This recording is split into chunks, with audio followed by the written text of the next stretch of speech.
Hi, I'm Andy McAllister and welcome to WPCAMR's Video Diaries.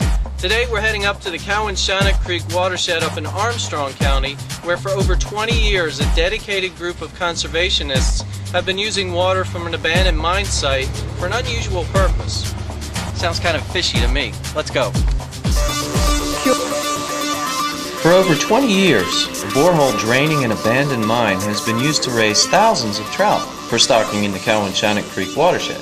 Dave Beal, watershed specialist from the Armstrong Conservation District, tells me a little bit about the facility located near the town of Rural Valley.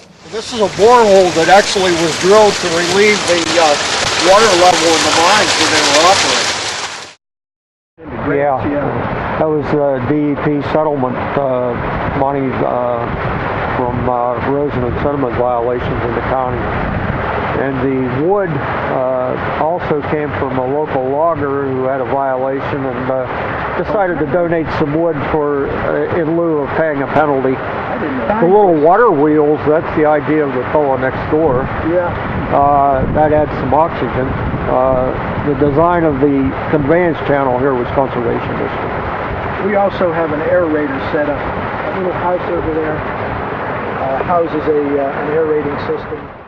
No, it's very constant. There is a little bit of fluctuation. It gets a little bit higher in the winter and a little bit lower in the summer, but it's very constant. Temperature is constant, about 52 degrees.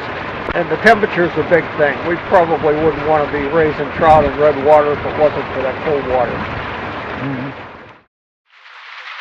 pH of the water in the nursery to discharge is about 6.5.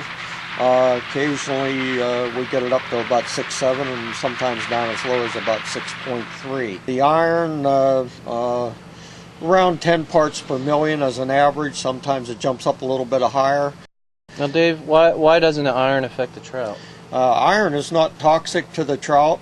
In trout streams though, the iron does affect the macroinvertebrates that the trout feed on. So when the food source disappears, the trout can't survive. So the trout are pretty happy in here? Yeah, and because of the cold water, which usually runs about a constant 52 to 54 degrees year-round, the trout have done very well. How many trout are actually in these raceways? Trout Unlimited and the Shannock Valley Sportsmen each raise about 3,000 trout per year. And where do they get stocked? The Shannock Valley Sportsman's Club stocks theirs mostly in Cowan-Shannock Creek. The project started in the mid-1980s with the Watershed Association, Cowan-Shannock Creek Watershed Association, raising trout in baskets. The first raceway went in the late 1980s, and then that was with the Shannock Valley Sportsman's Club. They ran into some financial difficulties and turned it over to Trout Unlimited. Trout Unlimited did a major upgrade in about 1994, adding a raceway, improving the delivery channel, actually installing the delivery channel, clean-out system, aerators. At the request of Shannock Valley, Trout Unlimited turned one of the raceways back to the Shannock Valley Sportsmen, so that currently we have both organizations operating the nursery.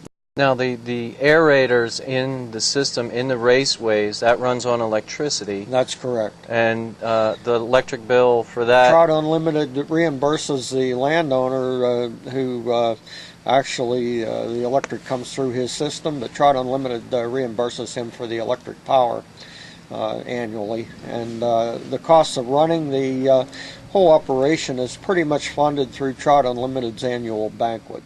For more information about the Trout Nursery, contact the Arrowhead chapter of Trout Unlimited.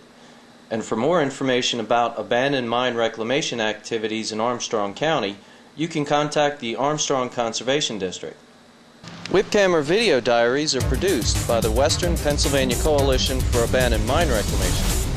You can find us on the web at wpcamr.org.